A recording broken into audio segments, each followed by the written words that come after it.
বাংলাদেশের রাজনৈতিক পট পরিবর্তনে মার্কিন ডিপ স্টেটের ভূমিকা ছিল না বললেন ট্রাম্প, মন্তব্য করেননি মোদি।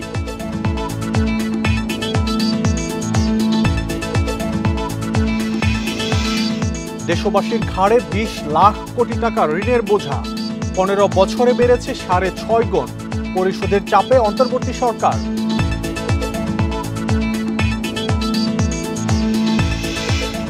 সরকারকে বিভ্রান্ত করার চেষ্টায় বিভিন্ন দল, মন্তব্য মির্জা আব্বাসের। ষড়যন্ত্রের পথ ছেড়ে সহযোগিতার আহ্বান।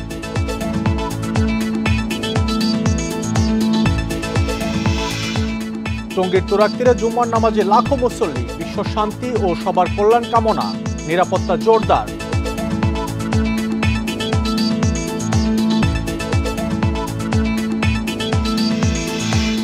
ফাল্গুনের আগমনে প্রকৃতির নতুন রূপ, ঢাকা বিশ্ববিদ্যালয়, চট্টগ্রামের আমবাগান সহ নানা জায়গায় বসন্ত বরণ উৎসব।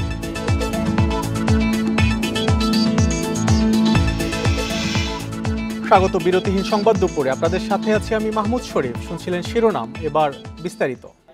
স্টারলিংক স্যাটেলাইট ইন্টারনেট সেবা দেশে চালুর বিষয়ে ইলন মাস্কের সঙ্গে কথা বলেছেন প্রধান উপদেষ্টা অধ্যাপক মোহাম্মদ ইউনূস। বৃহস্পতিবার রাত ৯টার দিকে তাদের এই ফোন আলাপ হয়। এ সময় দেশের তরুণ, গ্রামীণ, পিছিয়ে থাকা নারী ও তৃণমূল জনগোষ্ঠীর রূপান্তরমূলক প্রভাবে জোর দেন অধ্যাপক ইউনূস। কম খরচে কিভাবে উচ্চগতির ইন্টারনেট সংযোগ শিক্ষা, স্বাস্থ্যসেবা সহ অর্থনৈতিক উন্নয়ন এবং ক্ষুদ্র উদ্যোক্তাকে সহায়তা করবে সে বিষয়েও কথা বলেন অধ্যাপক ইউনূস। বলেন, স্টারলিংক হবে গ্রামীণ ব্যাংক এবং গ্রামীণ ফোনের একটি সম্প্রসারণ, যা গ্রামের নারী ও তরুণদের বিশ্বের সাথে যোগাযোগ বৃদ্ধিতে সহায়তা করবে। পরে ইলন মাস্ক দারিদ্র্য বিমোচনে এর বৈশ্বিক প্রভাব স্বীকার করে গ্রামীণ ব্যাংকের ক্ষুদ্র ঋণ মডেলের প্রশংসা করেন। পরে অধ্যাপক ইউনূস ইলন মাস্ককে বাংলাদেশ সফরের আমন্ত্রণ জানান। মাস্ক তাতে ইতিবাচক সাড়া দেন। সংযুক্ত আরব আমিরাতের দুবাইয়ে প্রবাসী বাংলাদেশিদের সাথে এক বৈঠকে যোগ দিয়েছেন প্রধান উপদেষ্টা অধ্যাপক ইউনূস। বৃহস্পতিবার ওয়ার্ল্ড গভর্নমেন্ট সামিটের সাইডলাইনে এই বৈঠকে যোগ দেন তিনি। এর আগে সামিটের ভেন্যুতে এক ইন্টারেক্টিভ প্লেনারি সেশনেও যোগ দেন। সেশনটি পরিচালনা করেন সিএনএন-এর বেকি অ্যান্ডারসন। বৃহস্পতিবার সংযুক্ত আরব আমিরাতের স্বাস্থ্যমন্ত্রী আব্দুল রহমান বিন মোহাম্মদ আল ওয়াইসো প্রধান উপদেষ্টার ইউনূসের সাথে সাক্ষাৎ করেন। এর আগে ওয়ার্ল্ড গভর্নমেন্ট সামিটে যোগ দিতে বুধবার সন্ধ্যায় ঢাকা ছাড়েন প্রধান উপদেষ্টা। রাতে সংযুক্ত আরব আমিরাতের দুবাই পৌঁছান। দুদিনের সফর শেষে আজ দেশে ফেরার কথা রয়েছে প্রধান উপদেষ্টার।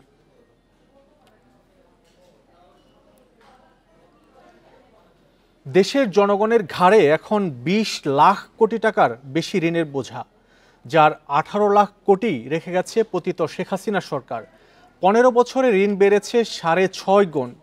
এ ঋণে ডুবিয়ে উন্নয়নের গল্প বানাতেন শেখ হাসিনা, যা পরিশোধে চাপ বাড়ছে অন্তর্বর্তী সরকারের উপর।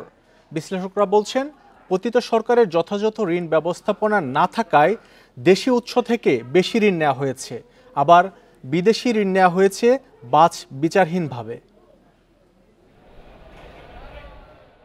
গত বছরের সেপ্টেম্বর শেষে সরকারের ঋণের পরিমাণ ২০ লাখ কোটি টাকা ছাড়িয়েছে। এর মধ্যে বিদেশি ঋণ ছিল ১০,১৩,০০০ কোটি টাকা, বাকিটা অভ্যন্তরীণ ঋণ। ব্যয় মেটাতে অভ্যন্তরীণ ও বিদেশি উৎস থেকে ক্রমাগত ঋণ করেছে পতিত শেখ হাসিনা সরকার। আবার এ ঋণের অর্থ থেকে দুর্নীতি ও অর্থ পাচারও হয়েছে। অর্থ মন্ত্রণালয়ের তথ্য মতে ২০০৯ সালের ৬ জানুয়ারি আওয়ামী লীগ যখন সরকারের দায়িত্ব নেয়, তখন দেশি বিদেশি ঋণের স্থিতি ছিল ২,৭৬,০০০ কোটি টাকা। ২০২৩-২৪ অর্থ বছর শেষে শেখ হাসিনা জাতির কাঁধে রেখে যায় ১৮,৩২,০০০ কোটি টাকার ঋণের বোঝা। এর মধ্যে অভ্যন্তরীণ ঋণ ছিল ১০,২০,০০০ কোটি টাকা। তার মানে ১৫,৬০,০০০ কোটি টাকা এই কয়েক বছরে উনি ঋণ করেছেন এবং শেষের ৩ বছরে সেই বিভিন্ন সাপ্লায়ার্স ক্রেডিট প্রকল্পের নামে, বড় বড় প্রকল্পের নামে প্রচণ্ডভাবে ঋণ নিয়ে মানে ঋণকে $১০০ বিলিয়ন পার করে দিয়েছে। অতএব এই যে একটা ঋণের সাগরে ডুবিয়ে খামখেয়ালি কতগুলো মেগা প্রকল্পের মাধ্যমে যে উন্নয়নের গল্প রচনা করেছেন। অর্থনীতিবিদরা বলছেন, গত ৫ আগস্ট পালিয়ে যাওয়ার আগে হাসিনা প্রতি বছর মাথা পিছু জিডিপির উচ্চ প্রবৃদ্ধি দেখিয়েছেন, যাকে জনগণের সঙ্গে বড় ধরনের প্রতারণা বলে মনে করেন তারা। হাসিনার শাসনামলে নেওয়া হয় একের পর এক মেগা প্রকল্প। প্রতিটি মেগা প্রকল্পে প্রকৃত ব্যয়ের ৩-৪ গুণ বেশি ব্যয় দেখানোর মাধ্যমে আত্মসাৎ করা হয় লাখ লাখ কোটি টাকা। অর্থগুলো আত্মসাৎ করে বিদেশে নেওয়া হয়েছে, তার বিরুদ্ধে অন্তত ব্যাংকিং সেক্টর যাতে কলাপস না করে, একটা মেলডাউনের সৃষ্টি না হয়, সেজন্য বর্তমান সরকার চেষ্টা করে যাচ্ছে। বর্তমান যে বাংলাদেশ ব্যাংকের গভর্নর, তিনি খুব সাহসী পদক্ষেপ নিয়ে মোটামুটি ব্যাংকিং সেক্টরে একটা স্বস্তির আবহাওয়া ফিরিয়ে এনেছেন, কিন্তু অর্থনীতিতে প্রবৃদ্ধি অনেক কমে যাবে। বিশাল অঙ্কের ঋণের স্থিতি পরিশোধের দায় মেটাতে কমপক্ষে আগামী ১ দশক দেশের অর্থনীতি বিপর্যয়কর পরিস্থিতিতে ডুবে থাকবে বলে আশঙ্কা বিশ্লেষকদের। ইফাত আরা, ইন্ডিপেন্ডেন্ট নিউজ। শিক্ষা প্রতিষ্ঠানের ভবন নির্মাণ কাজ শেষ না করেই পালিয়েছে ১৫০'র বেশি ঠিকাদার। অভিযোগ রয়েছে দুর্নীতিবাজ প্রকৌশলীদের সাথে যোগসাজশে তোলা হয়েছে বিল। পলাতক ঠিকাদাররা পতিত আওয়ামী লীগের রাজনীতির সাথে জড়িত। শতাধিক প্রতিষ্ঠানের নির্মাণ কাজ নিয়েও তৈরি হয়েছে সংকট। শিক্ষা মন্ত্রণালয় বলছে সংকট সমাধানের জন্য কাজ চলছে।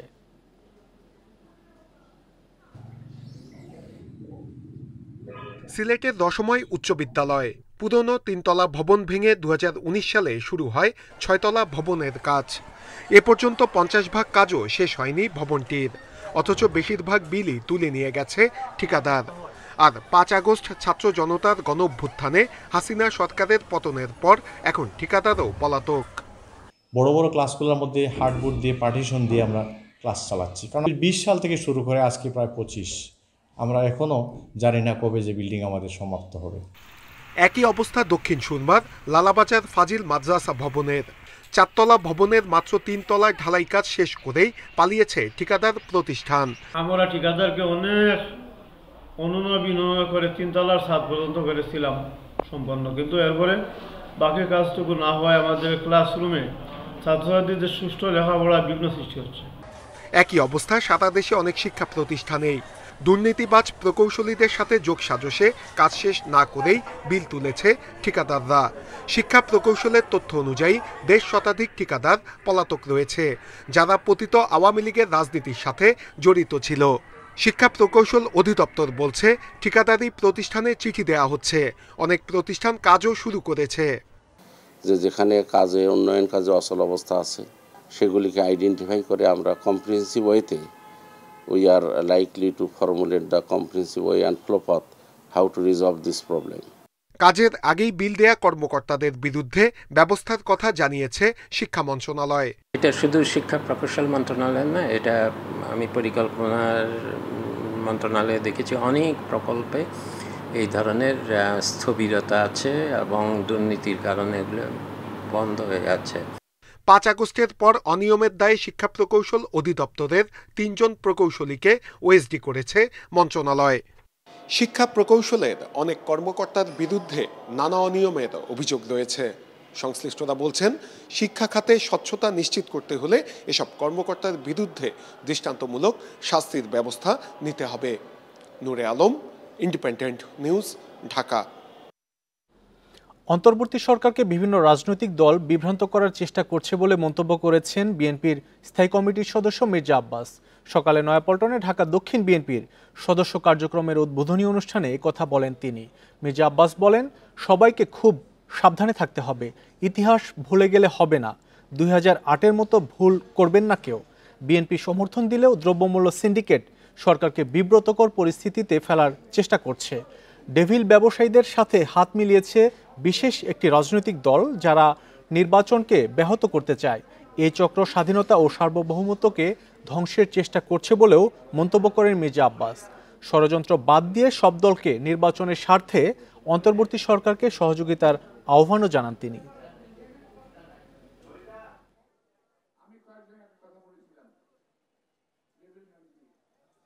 এই সরকারকে একটি বিব্রত অবস্থায় ফেলে দিতে চেষ্টা করছে। আমরা যতই বলি এই সরকারকে আমরা সহযোগিতা করছি এবং সরকারের কোনো অবস্থাতেই আমরা ব্যর্থ হতে দেব না, ততই যেন সিন্ডিকেট একটু বেড়ে যায়।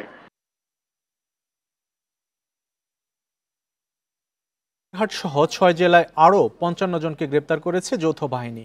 বৃহস্পতিবার মধ্যরাত থেকে শুক্রবার সকাল পর্যন্ত অভিযানে গাজীপুর মহানগর পুলিশ গ্রেপ্তার করেছে ১৫ জনকে, আর জেলা পুলিশ ৮ জনকে গ্রেপ্তার করে।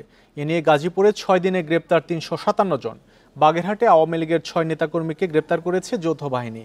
তাদের বিরুদ্ধে ছাত্র আন্দোলনে হামলা, চাঁদাবাজি সহ একাধিক মামলা রয়েছে। লক্ষ্মীপুরে অভিযানে গ্রেপ্তার হয়েছে ৫ জন। এ নিয়ে জেলায় মোট গ্রেপ্তার ৪১ জন। এছাড়া মেহেরপুরে ৪, পিরোজপুরে ৫ ও খাগড়াছড়িতে ১২ জনকে গ্রেপ্তার করেছে যৌথ বাহিনী।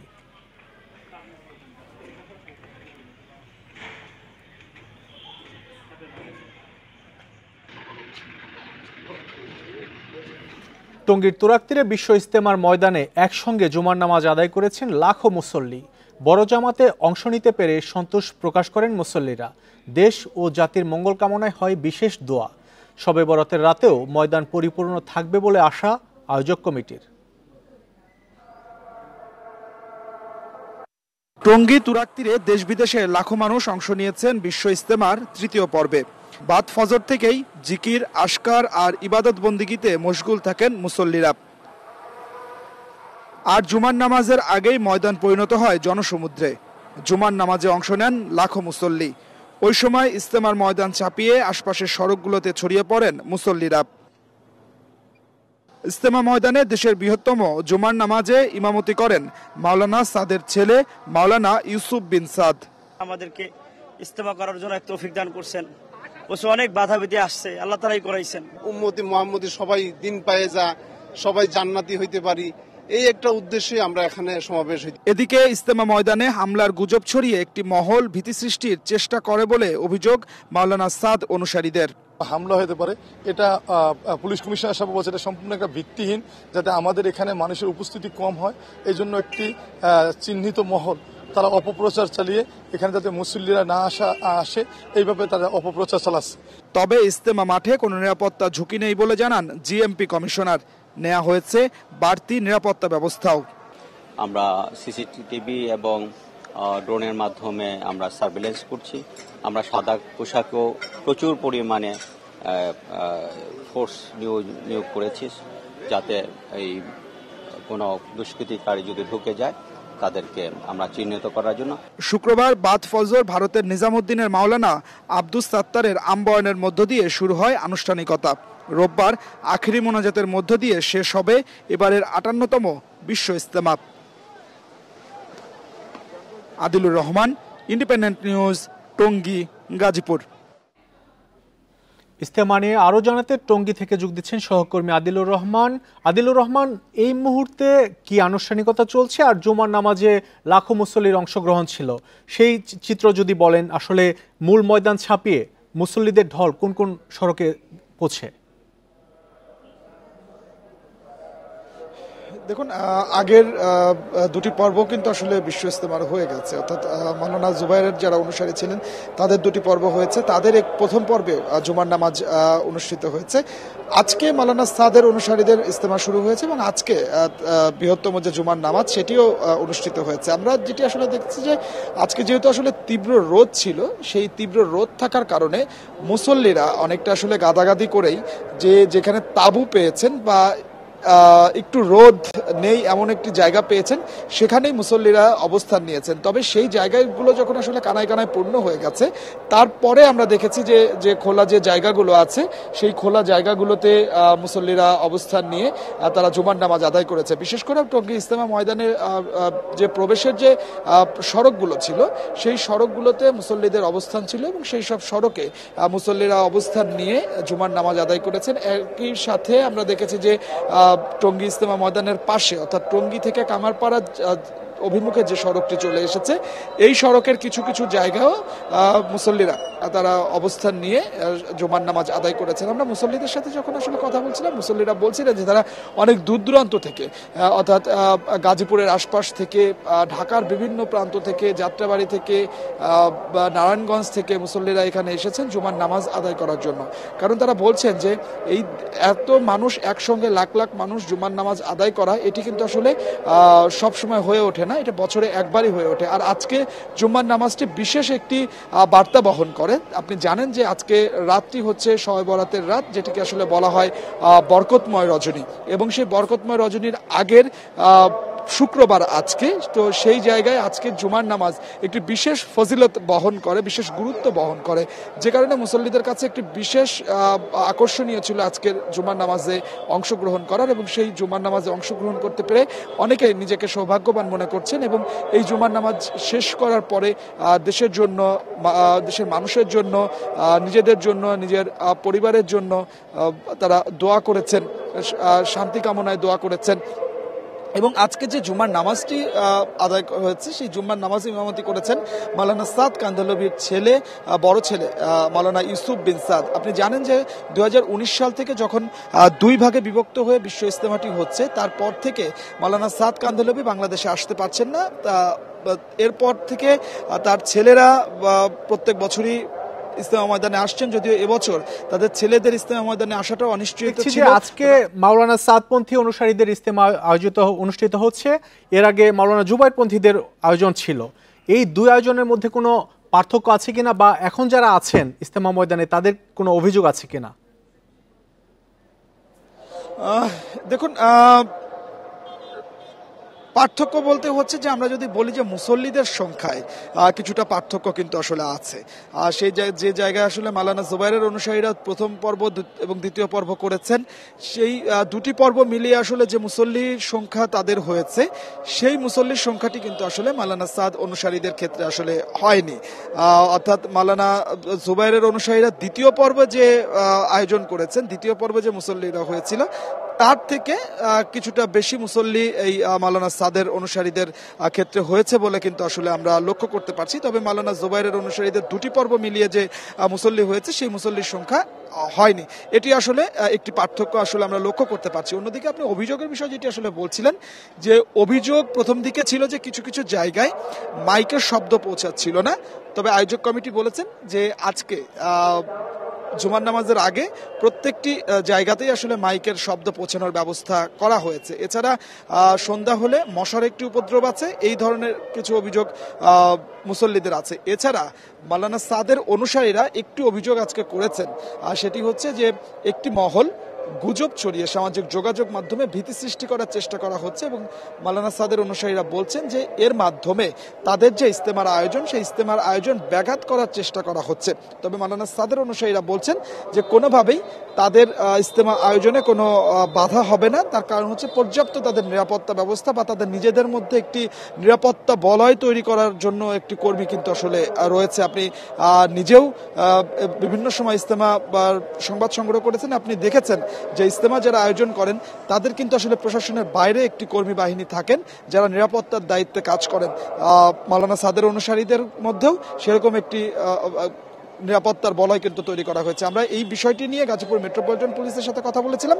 গাজীপুর মেট্রোপলিটন পুলিশ যেটি আসলে বলছে যে নিরাপত্তা ঝুঁকি তারা দেখছে না, তবে যেহেতু সামাজিক যোগাযোগ মাধ্যমে কিছু বার্তা দেওয়া হয়েছে, সেই জায়গাটি মাথায় রেখে তারা যে 5 স্তরের নিরাপত্তা ব্যবস্থা এই ইজতেমাকে সুষ্ঠুভাবে সম্পন্ন করার জন্য নিয়েছিল, এই গুজব সৃষ্টি বা সামাজিক যোগাযোগ মাধ্যমে বিভিন্ন স্ট্যাটাস দেওয়ার পরে আরও নিরাপত্তা ব্যবস্থা জোরদার করা হয়েছে গাজীপুর মেট্রোপলিটন পুলিশের পক্ষ থেকে। এবং তারা বলছেন যে সার্বক্ষণিক পুরো ইজতেমা ময়দান এবং তার আশেপাশে সাদা পোশাকে আইনশৃঙ্খলা বাহিনীর সদস্যরা দায়িত্ব পালন করছেন, বিভিন্ন গোয়েন্দা সংস্থা দায়িত্ব পালন করছেন, কোনো ধরনের কোনো নাশকতা যাতে না হয় এবং কোনো ধরনের কোনো মহল যাতে সুযোগ নিয়ে এখানে বিশৃঙ্খলা করতে না পারে, সেজন্য আইনশৃঙ্খলা বাহিনীর পক্ষ থেকে আসলে তারা প্রস্তুত রয়েছেন। অর্থাৎ সব মিলিয়ে যেটি বলা যায় যে এবারকার যে ইজতেমা আয়োজন, এই 3য় পর্বের মধ্য দিয়ে এবার 58তম বিশ্ব ইজতেমা শেষ হবে, এবং এবছরও কিন্তু আসলে বিভক্তির মধ্যেই ইজতেমাটি শেষ হচ্ছে।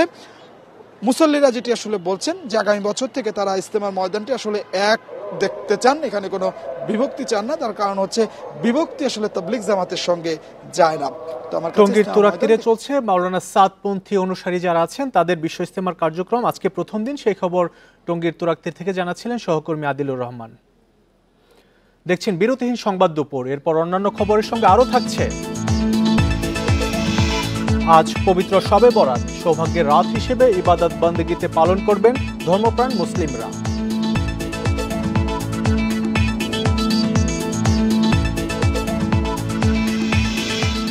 সপ্তাহের ব্যবধানে রাজধানীতে বেড়েছে মুরগির দাম, কিছুটা বাড়তি পেঁয়াজ, সয়াবিন তেলের সংকটও কাটেনি।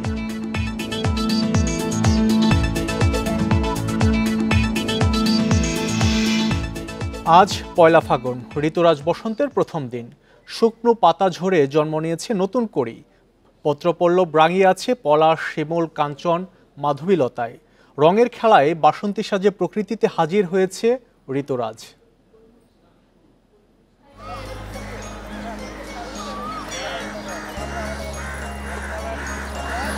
শীতের রিক্ততা ঝরা পাতায় গত হয়, আর বসন্ত আসে রঙের ডালা সাজিয়ে। পলাশের গেরুয়া বিচ্ছুরণ জানিয়ে দেয় আজ পহেলা ফাল্গুন, বাসন্তী ফুলের পরশে আর সৌরভে ভেসে যাবার দিন।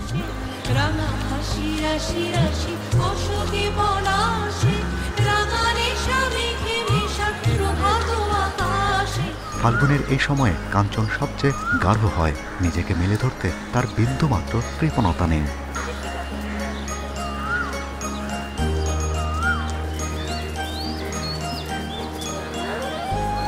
ফাল্গুনের ঠিক আগে ফুটতে শুরু করেছে মাধবীলতা।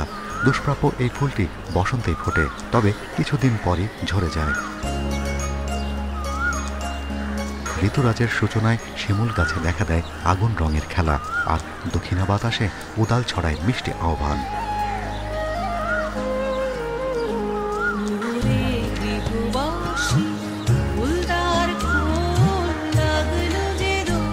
ফাল্গুন বরণে 12 মাসে 13 পার্বণের এই দেশে জনজীবনের আলাদা গুরুত্ব রাখে বসন্ত উৎসব। Shahriar Anirban, Independent News, Dhaka. ঢাকা বিশ্ববিদ্যালয়ের চারুকলায় হয়ে গেল বসন্ত উৎসব আয়োজনে জাতীয় বসন্ত উৎসব উদযাপন পরিষদ। সকাল 7:15 সময়গত বাদ্যযন্ত্র পরিবেশনার মধ্য দিয়ে শুরু হয় এই উৎসব। এরপর একে একে পরিবেশন করা হয় গান, আবৃত্তি ও নৃত্য। অংশ নেন বিভিন্ন সংগঠনের শিল্পীরা। শিশু কিশোরদের পাশাপাশি ক্ষুদ্র নিগোষ্ঠীরও সাংস্কৃতিক পরিবেশনা রাখা হয়। এছাড়া বসন্ত কথন পর্ব, প্রীতি বন্ধনী ও আবির বিনিময় হয়। সকাল থেকেই দর্শনার্থীদের পদচারণায় মুখর হয়ে ওঠে বকুলতলা। উৎসবে আসা সবার পোশাকেও দেখা যায় বাসন্তী সাজ।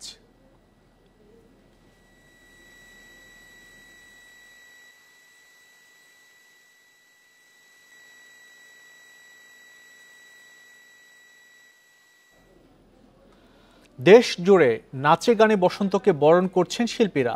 বসন্ত বরণে উচ্ছ্বাসে মেতে ওঠে তরুণ তরুণীরা। আয়োজন ঘিরে তরুণ তরুণীরা বসন্তী রঙের পোশাকে ঘুরে বেড়ান। কক্সবাজার সৈকতেও ঢল নামে লাখো পর্যটকের। এছাড়াও দিনটিতে দর্শনীয় স্থানে ঘুরে বেড়ান নানা শ্রেণী পেশার মানুষ। ঋতুরাজ বসন্ত বরণের নাচ গান আর বর্ণিল শোভাযাত্রা। দিনব্যাপী এই আয়োজনে সামিল হয়েছেন নানা বয়সী মানুষ। বসন্ত উৎসব বরণে চট্টগ্রাম নগরীর আমবাগান শহীদ ওয়াসিম পার্কে বাসন্তী সাজে হাজির হন তরুণ তরুণীরা। ঐতিহ্যবাহী সংস্কৃতি পালনে সুন্দর বাংলাদেশ গড়তেই এই উৎসবের আয়োজন। আমাদের বাঙালির জীবনে অনেক দুঃখ দুর্দশা আছে, বঞ্চনা আছে, সেগুলোকে কাটিয়ে আবার বাঙালির জীবনে একটা বর্ণিল রঙিন জীবনের যে প্রত্যাশা, সেটি তৈরি করে এই বসন্ত। ফাল্গুন বরণে খুলনা বিশ্ববিদ্যালয় বর্ণাঢ্য শোভাযাত্রা বের করা হয়। পরে নাচে গানে বসন্ত বরণ করেন শিল্পীরা। আশা আকাঙ্ক্ষা শূন্যতা সবগুলো দূর করে নতুনভাবে জীবন গড়ার প্রত্যাশা নিয়ে এই বসন্ত বরণটা আমাদের মাঝে আসে। নেত্রকোনায় সাহিত্য উৎসবে আয়োজন করা হয় বসন্ত বরণ চিত্রাঙ্কন প্রতিযোগিতা ও আলোচনা সভার।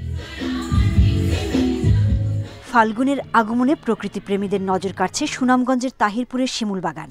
সকাল থেকেই সৌন্দর্য উপভোগ করতে আসেন দর্শনার্থীরা। সবথেকে সুন্দর একটা দৃশ্য, আর ভালো লাগছে এখানে এসে। বসন্ত বরণে কক্সবাজার সৈকতে লাখো পর্যটকের ঢল নেমেছে। সৈকত এলাকা ছাড়াও পর্যটকরা ঘুরছেন বিভিন্ন দর্শনীয় জায়গায়। আমার ছুটি সবাই কাটাইতে আসছে, আমি এখানে মজা করতে আসছি। সব মিলিয়ে একটা ছুটি পাওয়া গেছে, খুব ভালো লাগছে কক্সবাজারে আসার পর।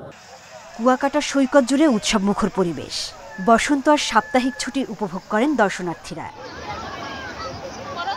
সোহেলি জাহান, ইন্ডিপেন্ডেন্ট নিউজ।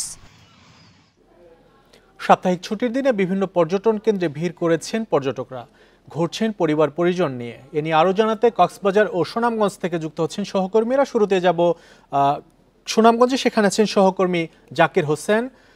জাকির হোসেন, আমরা যে বিষয়টি দেখেছি যে আজকে বসন্ত বিশ্ব ভালোবাসা দিবস এবং সাপ্তাহিক ছুটির দিন, সব মিলিয়ে সুনামগঞ্জের যে শিমুল বাগান রয়েছে সেই শিমুল বাগানে পর্যটকদের ভিড় বা দর্শনার্থীদের ভিড় বাড়ে। খুব স্বাভাবিক সময় সেখানে অনেক ভিড় থাকে। আজকের কি চিত্র দেখছেন সেখানে?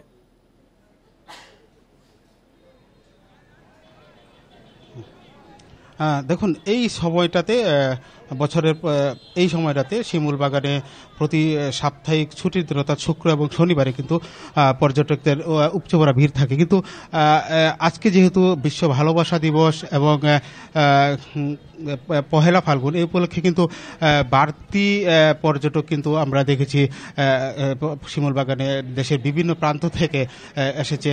সকাল থেকেই আমরা দেখেছি শত শত পর্যটক কিন্তু এই শিমুল বাগানে জড়ো হচ্ছে। তা আপনারা নিশ্চয়ই দেখতে পাচ্ছেন ছবিতে, এই শিমুল বাগানকে কেন্দ্র করে শিমুল বাগানের যে মালিক রয়েছে, শিমুল বাগানের মালিক কিন্তু বিভিন্ন রাইডের ব্যবস্থা করছে, ঘোরাচড়া থেকে শুরু করে আরও যে অন্যান্য যে বাচ্চাদের খেলনা সহ আরও অনেক কিছুই এখানে এই বাগানে কিন্তু রয়েছে। বিশেষ করে আমি যদি বলি, আজকে পহেলা ফাল্গুন এবং ভালোবাসা দিবস উপলক্ষে দেশের বিভিন্ন প্রান্ত থেকে আমরা দেখেছি পর্যটকরা আসছে এবং যারাই আসছেন তা অনেকে নতুন এসেছে, তারা কিন্তু এই পরিবেশ দেখে কিন্তু অনেকটাই মনোমুগ্ধকর পরিবেশ বলে আমাদেরকে জানিয়েছেন। কারণ শহর কেন্দ্রিক যে সমস্ত পহেলা ফাল্গুন বা বসন্ত উৎসব পালন করা হয় তার চেয়ে একটু ব্যতিক্রম হচ্ছে এখানে। যদিও এখানে কোনো আনুষ্ঠানিক কোনো উৎসব নেই, তারপরেও কিন্তু এখানে মানে ফুলের বাগান অর্থাৎ প্রায় এই বাগানে প্রায় 3000 গাছে কিন্তু শিমুল ফুল ফুটেছে, যার ফলে এই পরিবেশ দেখে মানুষ কিন্তু অনেকটাই তাদের মুগ্ধতা প্রকাশ করছে। তো সার্বিকভাবে আমরা বলতে পারি অন্যান্য বছরের তুলনায় এই বছরের পহেলা ফাল্গুন এবং বসন্ত উৎসবকে পালন করার জন্য সুনামগঞ্জের শিমুল বাগান সহ যে অন্যান্য পর্যটন স্পট রয়েছে সেই সব এলাকায় দর্শনার্থীর সংখ্যা অনেকটাই বেশি। তো এই ছিল আমার কাছে সুনামগঞ্জের শিমুল বাগান থেকে সর্বশেষ। সুনামগঞ্জের শিমুল বাগানে ভিড় করছেন পর্যটক এবং দর্শনার্থীরা, সেই খবর জানাচ্ছিলেন সহকর্মী জাকির হোসেন। পাহাড়, ঝর্ণা, প্রকৃতির অপরূপ সৌন্দর্য দেখতে খাগড়াছড়ির আলোটিলা, রেছাং ঝর্ণাসহ পর্যটন কেন্দ্রে ভিড় বেড়েছে পর্যটকদের। নয়নাভিরাম প্রকৃতির সৌন্দর্য দেখে মুগ্ধ হচ্ছেন সবাই। পর্যটকদের নিরাপত্তায় কাজ করছে টুরিস্ট পুলিশ। এই দৃশ্য খাগড়াছড়ির আলোটিলা পর্যটন কেন্দ্রের। ঝুলন্ত ব্রিজ, রহস্যময় গুহা, নন্দন পার্ক, ভিউ পয়েন্টের সৌন্দর্য দেখতে দেশের বিভিন্ন প্রান্ত থেকে আসেন হাজারো পর্যটক। একই অবস্থা সাজেকের রুইলুই ও কংলাক পর্যটন কেন্দ্রেও। দর্শনার্থীদের পদচারণায় মুখরিত এসব স্থান। সারা বছর পর্যটক থাকলেও ফেব্রুয়ারিতে বেড়েছে কয়েক গুণ। পাহাড়ের সৌন্দর্য দেখে মুগ্ধ হচ্ছেন পর্যটকরা। যেখানে ঝর্ণা থেকে একদম স্রোতস্বিনী ঝর্ণা নিচে নেমে মানে ডুবে আবার ভেসে ওঠা যায়। এখানে আসার পর প্রাকৃতিক সৌন্দর্য আসলে অপরিসীম সৌন্দর্য, সুন্দর, চমৎকার, যথেষ্ট সাজানো গোছানো। পর্যটন কেন্দ্রগুলোতে দর্শনার্থী বেশি আসায় রাজস্ব আয় বাড়ার আশা পর্যটন সংশ্লিষ্টদের। আমাদের পর্যটক সমাগম বৃদ্ধি পেয়েছে, এরকম যদি বৃদ্ধি হয়ে থাকে তাহলে আশা করি আমাদের রাজস্ব আয় বাড়বে। পর্যটকদের নিরাপত্তায় টুরিস্ট পুলিশের পাশাপাশি কাজ করছে আইন শৃঙ্খলা বাহিনীও। আমাদের পুলিশের, জেলা পুলিশের পক্ষ থেকে সর্বোচ্চ নিরাপত্তা নিশ্চিত করছি। পাশাপাশি এখানে টুরিস্ট পুলিশ আছে, বাংলাদেশ সেনাবাহিনী আছে, সবাই মিলে আমরা জয়েন্টলি আমরা নিরাপত্তা দিচ্ছি। দর্শনার্থীদের আকর্ষণ বাড়াতে পর্যটন কেন্দ্রগুলোতে সেবার মান আরও বাড়ানোর পরিকল্পনার কথা জানিয়েছে জেলা প্রশাসক। এখানে পর্যটকদের যে সুযোগ সুবিধা দেওয়া প্রয়োজন, সেক্ষেত্রে আমরা আরও মান বৃদ্ধি করতে পারি। আমাদের এ বিষয়ে পরিকল্পনা রয়েছে যে কিভাবে তাদেরকে আরও নিরাপদে আমরা গন্তব্যে পৌঁছানো থেকে শুরু করে তাদের ফিরে যাওয়াটা নিশ্চিত করতে পারি। এ বিষয়ে জেলা প্রশাসন সচেষ্ট রয়েছে।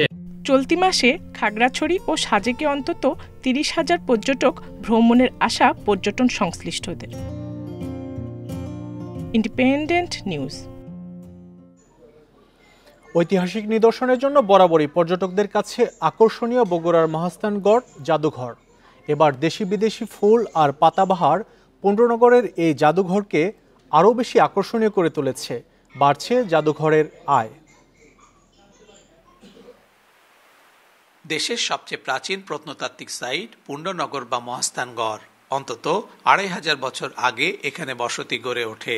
সেসব বসতির চিহ্ন আর ঐতিহাসিক নিদর্শন সংরক্ষণ ও দর্শনার্থীদের জন্য করা হয় জাদুঘর। 1967 সালে নির্মিত এই জাদুঘরকে আকর্ষণীয় করতে 44টি শোকেসে রাখা হয়েছে 856টি প্রত্নতাত্ত্বিক নিদর্শন। আর সামনেই তৈরি করা হয় বাগান। বাগানে রয়েছে দেশি গোলাপ, গাঁদা, চন্দ্রমল্লিকার পাশাপাশি হলিহক, সিলভিয়া ও জারবেরার মতো নানা বিদেশি ফুল। ঐতিহাসিক নিদর্শনের সাথে বাগানের মনোরম এ পরিবেশ এখন দর্শনার্থীদের কাছে বাড়তি আকর্ষণ। জাদুঘরটি পূর্ব থেকে অনেক বেশি সুন্দর ছিল, এখানে শিক্ষণীয় অনেক কিছু রয়েছে। সাথে বাগানটা করার পর থেকে এর পরিবেশটা অনেক বেশি মনোরম হয়ে উঠেছে। বাগানটা তো সবার কাছে অনেক আকর্ষণীয় একটা স্থান, কারণ এখানে অনেক ধরনের দেশি ফুল আছে যেগুলো আমরা সচরাচর দেখতে পছন্দ করি।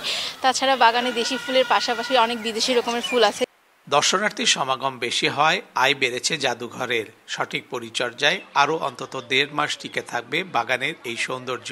শীতকালে যখন প্রচুর পরিমাণে ফুল ফোটে, সেই ফুলগুলো দর্শনার্থীদের জন্য আলাদা একটা বাড়তি পাওনা। এছাড়াও মহাস্থান জাদুঘরে প্রায় 25 থেকে 30 রকমের ফুল ফুটছে। এটা মার্চ মাস পর্যন্ত থাকবে এবং মার্চ মাস পর্যন্ত দর্শনার্থী বেশি আসবে। স্বাভাবিক সময়ে এই জাদুঘরে দর্শনার্থী আসে 500, আর ডিসেম্বর থেকে মার্চ পর্যন্ত আসে গড়ে 1000। Hasibur Rahman, Independent news, Bogura. আজ পবিত্র শবে বরাত, আরবি শাবান মাসের 14 তারিখ রাত সৌভাগ্যের রজনী হিসেবে পালন করেন মুসলিমরা। ফার্সি সব শব্দের অর্থ রাত, আর বরাত অর্থ সৌভাগ্য। আরবিতে বলে লাইলাতুল বরাত বা সৌভাগ্যের রাত। এ রাতে ধর্মপ্রাণ মুসল্লিরা পরম করুণাময় আল্লাহর অনুগ্রহ লাভের আশায় নফল নামাজ, কোরআন তেলাওয়াত ও জিকিরে মগ্ন থাকেন। অতীতের পাপ ও অন্যায়ের জন্য ক্ষমা প্রার্থনা এবং ভবিষ্যৎ জীবনের কল্যাণ কামনা করে মোনাজাত করেন। এছাড়া পবিত্র শবে বরাতকে কেন্দ্র করে বাড়িতে বাড়িতে নানা রকমের খাবার তৈরির প্রচলন রয়েছে। এসব খাবার আত্মীয় স্বজন, প্রতিবেশী ও গরিব দুঃখীর মধ্যে বিতরণ করা হয়। সন্ধ্যার পর অনেকে কবরস্থানে আপনজনের আত্মার মাগফিরাত কামনায় দোয়া করেন।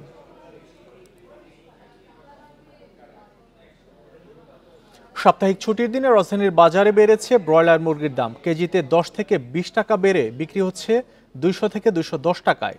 সোনালী মুরগি দাম বেড়ে বিক্রি হচ্ছে 310 টাকায়। সপ্তাহের ব্যবধানে বাজারে কিছুটা বাড়তি পেঁয়াজের দাম।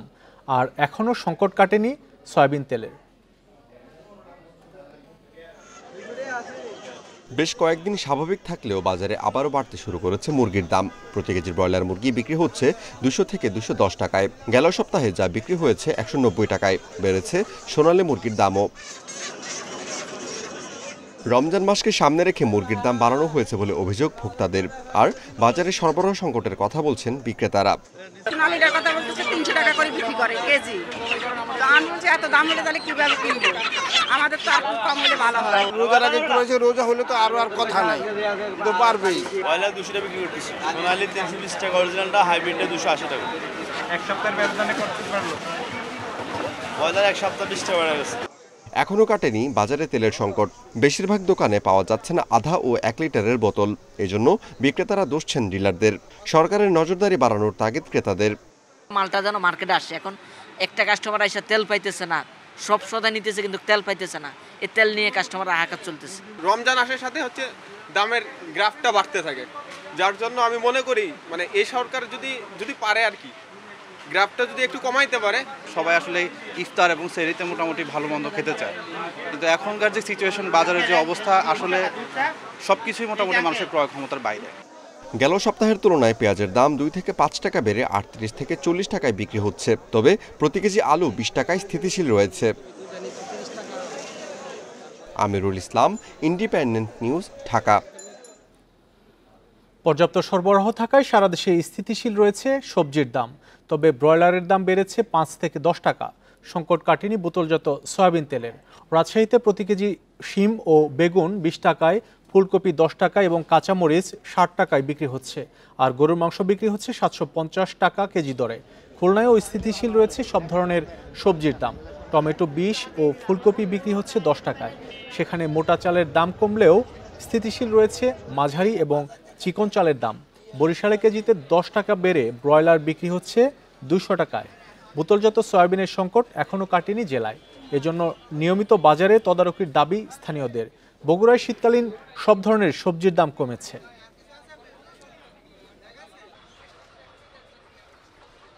কাঁচামরিচ, তারপরে মিষ্টি কুমড়া, এগুলো মোটামুটি কিছুটা কমছে, মানে আগের চেয়ে কিছুটা কম। টমেটো 20 টাকা বেশি, গাজর 30 টাকা, সিম 20 টাকা, এই তো কোনোটার দামই তো বেশি না।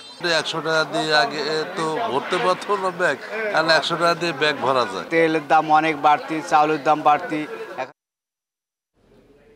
ময়দা, আটা সহ পণ্য না কিনলে সয়াবিন তেল দিচ্ছে না কোম্পানির প্রতিনিধিরা, বলছেন ব্যবসায়ীরা।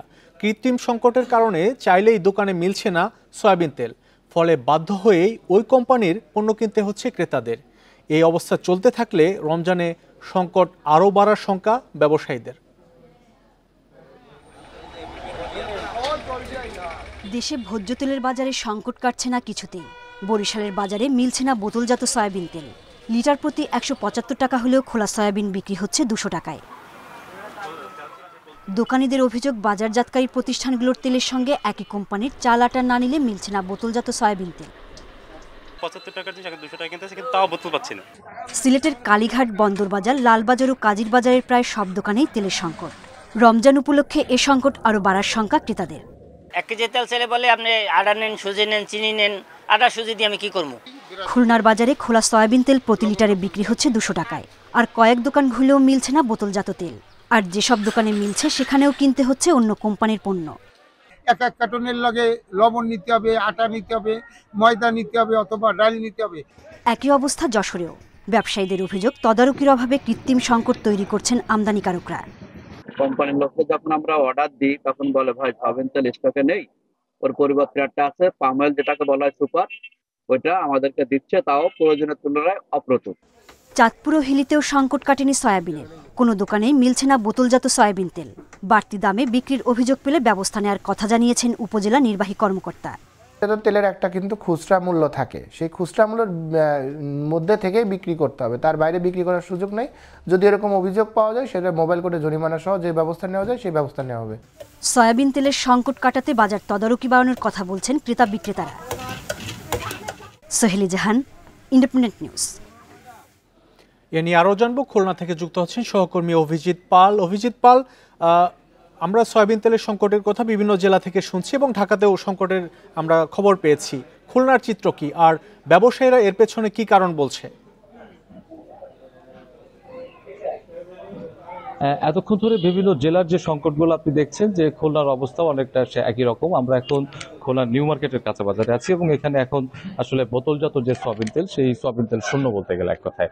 কারণ হচ্ছে যে যারা ব্যবসায়ীরা রয়েছেন এখানকার খুচরা ব্যবসায়ী, তারা যেটা বলছেন যে তারা সয়াবিন তেল আসলে তাদের চাহিদা মতন পাচ্ছেন না, এবং যে সকল কোম্পানি আসলে সয়াবিন তেল বোতলজাতকরণ করে তারা বলছেন যে তাদের যে পণ্য সয়াবিন তেল নিতে গেলে তাদের সঙ্গে আরও অনেক পণ্য, তাদের যে কোম্পানির অন্যান্য যে পণ্যগুলো রয়েছে সেই পণ্যগুলো নিতে হবে, এবং এই সমস্ত কারণেই আসলে এই যে বোতলজাত সয়াবিন তেল সেটি পাওয়া যাচ্ছে না। আরেকটি বিষয় হচ্ছে যে বোতলজাত সয়াবিন তেল না পাওয়া গেলেও খুচরা খোলা যে সয়াবিন তেলটি, সেই সয়াবিন তেলটি পাওয়া যাচ্ছে, তবে সেই তেলটির দামও কিন্তু অনেক বেশি। সেটি প্রায় এখন 200 টাকা করে খুচরা বাজারে বিক্রি হচ্ছে, এবং এখানকার খুচরা ব্যবসায়ী যারা রয়েছেন তারা বলছেন যে এই তেলটি তারা পাইকারি পর্যায়ে 190-192 টাকা করে কিনছেন এবং 200 টাকা করে লিটার তারা বিক্রি করছেন। কিন্তু যে দামটিতে তারা বিক্রি করছেন সেটি আসলে সরকার যে মূল্য বৃদ্ধি করেছিল, সেই মূল্য বৃদ্ধির পরে আসলে সয়াবিন তেলের খোলা যে বাজারে যে দাম থাকার কথা ছিল সেই দামটি কিন্তু তারা বিক্রি করতে পারছেন না, যেহেতু তারা পাইকারি থেকে কিনতে পারছেন না। আমরা বেশ কিছু পাইকারি ব্যবসায়ীদের সঙ্গেও তারা কথা বলেছি এবং তারাও সেই একই কথা বলছেন যে আসলে কোম্পানিগুলো থেকেই বোতলজাত তেল তারা পাচ্ছেন না, এবং যার কারণে তারা এই কাজগুলো করছেন, এবং কোম্পানি থেকেই তাদেরকে বলা হচ্ছে যে বোতলজাত তেল যদি বিক্রি করতে হয় তাহলে সেই ক্ষেত্রে সেই কোম্পানির অন্যান্য যে পণ্যগুলো রয়েছে সেগুলো নিতে হবে, এবং তা না হলে তারা তেল পাচ্ছেন না। এমনই একটি সংকট, এবং সবাই আসলে এই কোম্পানিগুলোর উপরই বোতলজাত তেলের ব্যাপারে তাদের যে অভিযোগ সেই অভিযোগটি তুলে ধরছেন। আর খুচরা তেলের ক্ষেত্রেও কিন্তু একই অবস্থা রয়েছে। খুচরা তেল যেহেতু বেশি দামে তারা কিনছেন পাইকারি পর্যায় থেকে, এবং যার কারণে আসলে খুচরা তেলের দামটাও বেশি রয়েছে। আর সাধারণ মানুষের যদি প্রতিক্রিয়া, আমরা এখানে যারা ক্রেতারা এসেছেন তারা বলছেন যে এমনিতেই বাজারে সকল পণ্যেরই কিছুটা ঊর্ধ্বগতি রয়েছে, এবং তার ভিতরে সয়াবিন তেলের যে কারসাজি সেটি আসলে তাদেরকে আরো বেশি সংকটে ফেলে দিচ্ছে, এবং যার কারণে হচ্ছে যে তারা বলছেন যে এই সয়াবিন তেলের বাজারটি অতি দ্রুত নিয়ন্ত্রণে আসা উচিত, কারণ সামনে যেহেতু রোজার মাস চলে আসছে। আসছে, সেই ক্ষেত্রে এই বাজারটিকে আরো বেশি যাতে নিয়ন্ত্রণে আনা যায় এবং সাধারণ মানুষের ক্রয় ক্ষমতার মধ্যে আনা যায় সেই দাবিটাই তারা জানিয়েছেন মনিটরিং এর মাধ্যমে। সারা দেশের মতো খুলনাতেও সয়াবিন তেলের সংকট দেখা দিয়েছে, সেই খবর জানাচ্ছিলেন সহকর্মী অভিজিৎ পাল। এই ছিল বিরতিহীন সংবাদ দুপুরে। ইন্ডিপেন্ডেন্ট টেলিভিশনের সব খবর বিস্তারিত জানতে চোখ রাখুন ইউটিউব, ফেসবুক এবং এক্সে। এতক্ষণ সাথে থাকার জন্য ধন্যবাদ সবাইকে।